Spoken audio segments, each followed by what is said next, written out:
Capítulo 11. O eco da primeira noite. Eu nunca imaginei que o fim do mundo começaria com silêncio.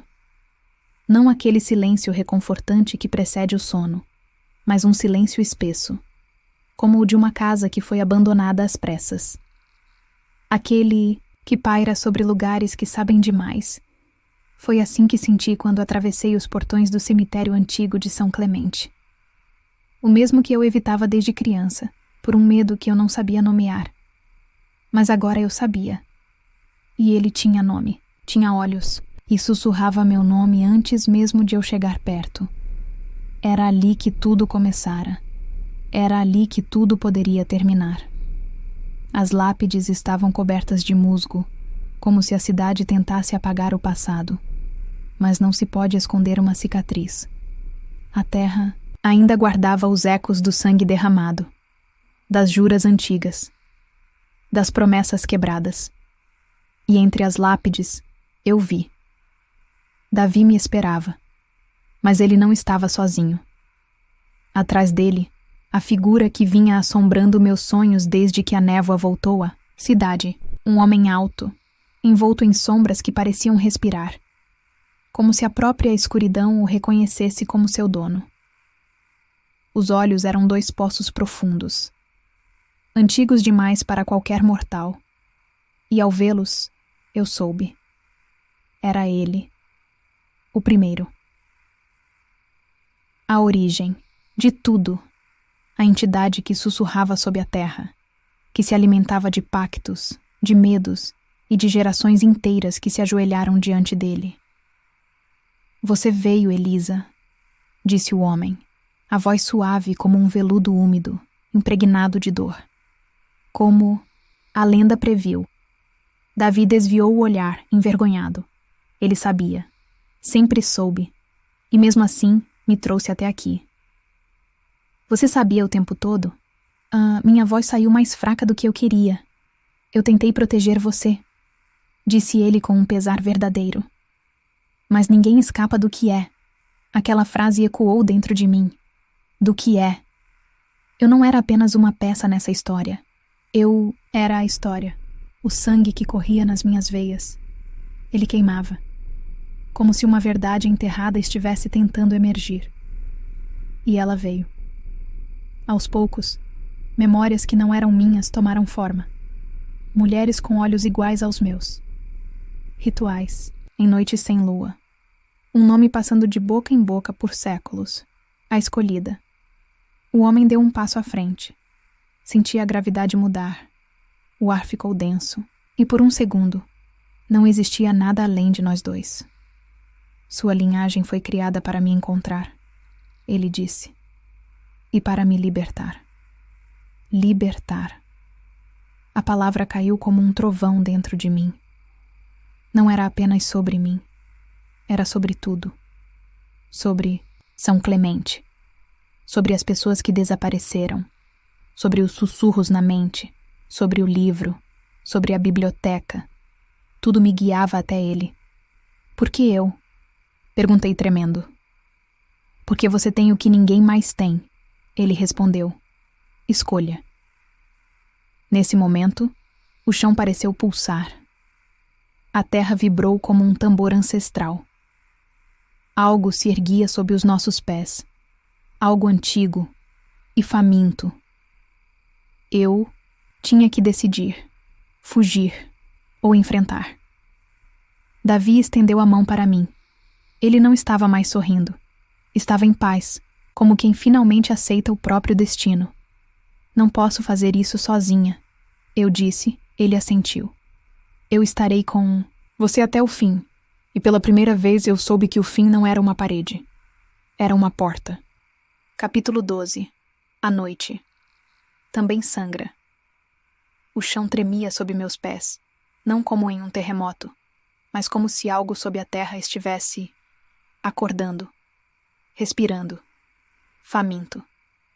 Descemos em silêncio. O primeiro não nos impediu, como se estivesse esperando, como se cada passo nosso fosse parte de um jogo que ele mesmo havia desenhado, e ele apenas aguardasse o momento certo de mover a última peça. A noite estava mais escura do que todas as outras. Até a lua parecia recuar atrás de nuvens espessas, como se não quisesse testemunhar o que viria a seguir. O cemitério ao redor parecia se encolher enquanto eu descia pelas escadas esculpidas na pedra, guiada por um instinto antigo, por memórias que não me pertenciam. Davi caminhava ao meu lado, mas algo nele havia mudado. A sombra de seus olhos era mais funda, e sua pele mais pálida, como se a luz não o quisesse mais. Está chegando, ele murmurou. Ele sente você. A câmara subterrânea se abria como uma ferida viva no coração de São Clemente. Estalactites pingavam uma água escura do teto, e runas entalhadas nas paredes pulsavam em vermelho, como se fossem vasos sanguíneos de pedra. Ao centro, um círculo de pedra cercado por velas negras, todas acesas, embora ninguém as tivesse tocado. E então, ele surgiu. O primeiro. Não caminhou. Não surgiu da escuridão. Ele foi a escuridão que se condensou e tomou forma. A própria noite se curvava ao redor de sua presença, como se o tempo e a matéria tremessem por estarem perto demais. Os olhos dele, dois abismos líquidos e vermelhos, pousaram sobre mim com uma fome ancestral, a escolhida. Sua voz era como ossos quebrando devagar. A porta, o selo, o sangue. Davi recuou. Seus lábios tremiam. Eu nunca o vi com tanto medo. Ele não pode tomar você, ele disse para mim, ou para si mesmo. O primeiro deu um passo. O chão rachou. O sangue precisa ser libertado. Ele sussurrou. E você... É o templo. Eu devia fugir, gritar. Mas minhas pernas não se mexiam. Dentro do meu peito, o diário de minha mãe queimava como se estivesse vivo. Suas páginas se viraram sozinhas, revelando símbolos que brilhavam em vermelho vivo, como se estivessem sendo escritos naquele instante. Ele quer me usar. Sussurrei entendendo. Não só libertar. Ele quer tomar minha alma. Habitar. Meu corpo. Davi então se colocou à minha frente. Não. Isso acaba hoje. Os olhos do primeiro arderam como fogo. Você ousa me negar, criatura incompleta? E então veio o ataque. O ar se rasgou com um grito inumano. As sombras se ergueram como serpentes vivas, lançando-se sobre nós. Davi se transformou. Não completamente. Não como os monstros que eu vira antes, mas como algo entre. As presas, à mostra, os olhos sangrando luz carmesim, ele rugiu e enfrentou as sombras como um escudo vivo. Corre! Ele gritou.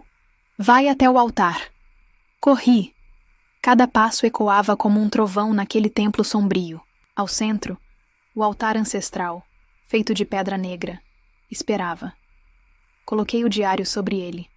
As páginas se abriram. As palavras ardiam.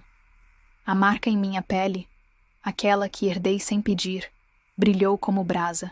Uma língua que eu nunca... Aprendi saiu de minha boca como um rio violento. As palavras saíam por si, convocando luz e sombra, memória e dor. A estrutura do mundo parecia se contorcer. Atrás de mim, ouvi o grito de Davi. Ele havia sido ferido. Sangue respingava no chão, mas ele ainda lutava. Ainda resistia, ainda protegia. O primeiro, agora parcialmente dissolvido em uma forma bestial, avançava sobre mim, e foi então que Davi me olhou e sorriu. Elisa, me deixa fazer isso por você. Não! Gritei com a voz rasgando. Não assim, mas ele se moveu rápido. Com o que restava de sua força, Davi correu até o altar, me afastou com um gesto e pressionou as mãos sobre as palavras do diário. As chamas envolveram seu corpo. O grito dele, não de dor, mas de liberação, se misturou ao urro do primeiro. As sombras se agitaram violentamente, como se estivessem sendo arrancadas de dentro do mundo. A marca em minha pele queimava.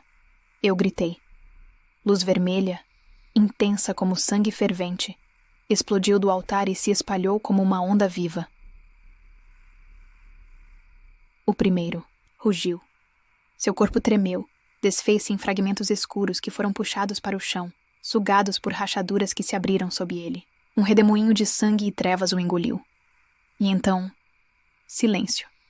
Não o mesmo silêncio que acompanhou o começo disso tudo, mas um silêncio limpo, quase em paz.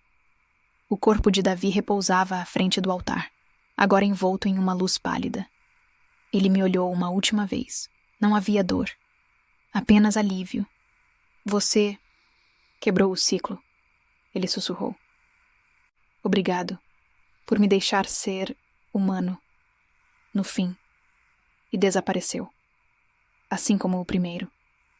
Assim como as sombras. Dias depois, São Clemente despertava de um longo pesadelo. Os desaparecimentos cessaram. A névoa dissipou-se. A cidade, ainda ferida, respirava diferente, como se algo antigo tivesse sido enfim retirado de seus pulmões. Eu subi até a colina atrás da biblioteca, o diário em mãos. Agora, as páginas estavam brancas. Mas às vezes, quando o vento soprava mais forte, eu ouvia vozes. Minha mãe. Davi. Sussurros antigos, ainda vivos em mim. Minha marca havia desaparecido da pele. Mas dentro de mim, o sangue sabia. Sabia que aquilo não era o fim. Na última página do diário, onde antes havia apenas branco, agora aparecia uma única palavra escrita em sangue seco. Voltarão, e eu estarei aqui, esperando, preparada. Porque agora eu sei, a noite também sangra, e eu sou a lâmina. Se você chegou até aqui, é porque algo dentro de você também ouviu o chamado. Então, não deixe essa história se perder na névoa. Curta o vídeo, se inscreva no canal Entre Sombras e diga nos comentários. Você teria coragem de continuar?